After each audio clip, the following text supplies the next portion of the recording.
అందరికీ నమస్కారం అండి.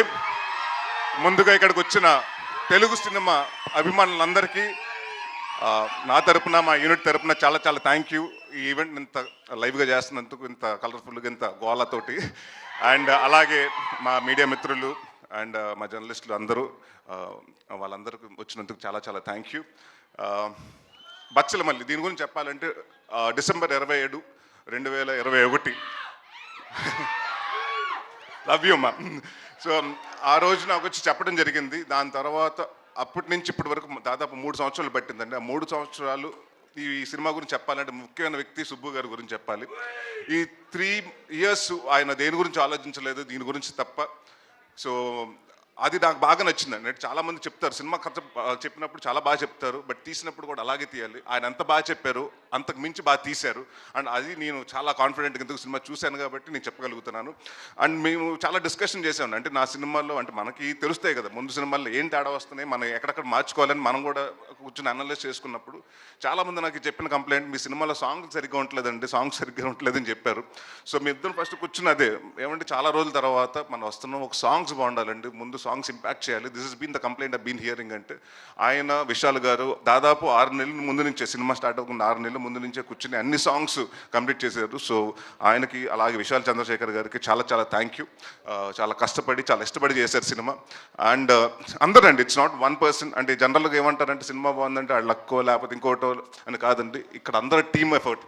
రిచర్డ్ ప్రసాద్ గారు కెమెరామెన్ గారు అలాగే ఉంటుంది, కెమెరా వర్క్. మా చోట ప్రసాద్ గారు ఆర్ట్ డైరెక్టర్, మన ఎడిటింగ్ అలాగే ఉంటుంది. మా బ్రహ్మకడ్లి గారు ఆర్ట్ డైరెక్టర్, ఆయన వర్క్. అంటే ఇట్స్ లైక్ అందరూ 24 క్రాఫ్ట్స్ కలిస్తేనే సినిమా. సో ఈ సినిమాకి నేను కాన్ఫిడెంట్గా చెప్పగలుగుతాను.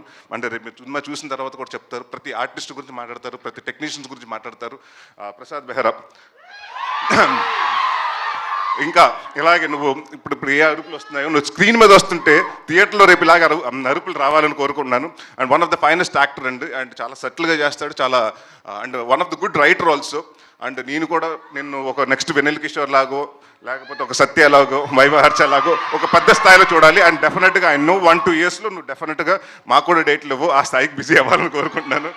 అండ్ మా మధు గారు ప్రతి చోట అంటే దేవుడు వరం ఇచ్చిన పూజ వరం లేనట్టు ఈయన డైరెక్టర్ ఓకే అన్న కూడా ఈయన వెనకాల నుంచి మానిటర్ వెనకాల నుంచి ఇలాగ అంటుంటాడు. థర్డ్ ఎంపైర్ డిసిషన్ లాగా మేము ఆయన కోసం చూస్తూ ఉండాలి ఏం జరుగుతుందని. సో ప్రతిదీ అంటే ఆయనకి అంత పర్ఫెక్ట్గా ఉండకపోతే ఆయన ఒప్పుకోడు.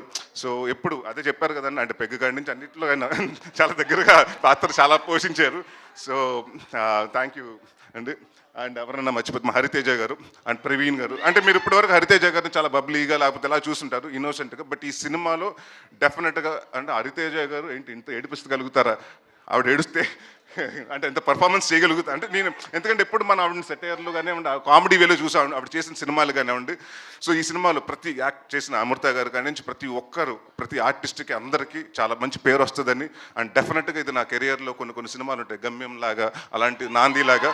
సో నేను నాంది చేసినప్పుడు ఎంత హ్యాపీగా ఉన్నానో ఈ సినిమా అవుట్పుట్ చేసినప్పుడు అంతే హ్యాపీగా ఉన్నాను. అండ్ ఇంకొక విషయం చాలామంది క్లారిఫికేషన్ చెప్పాలండి. చాలామంది ఏంటంటే నేను ఓన్లీ సినిమా నరేష్ అన్నవాడు సీరియస్ సినిమాలే చేస్తున్నాడు, కామెడీ సినిమాలు చేయట్లేదని అనుకుంటున్నారు. నేను మీ అందరికీ మాటిస్తున్నాను, అది అపో తీసేయండి మైండ్లోంచి. నేను కంటెంట్ ఉన్న సినిమా చేస్తాను, కామెడీ సినిమాలే చేస్తాను. ఈ 2 సినిమాలు తప్ప వేరే సినిమాలు చేయను. So thank you so much. December 20వ తారీఖుని మీ ముందుకు వస్తుంది. సో ఇదే ఆదరణ ఆ రోజు థియేటర్లో కూడా ఉంటుందని. Thank you very much.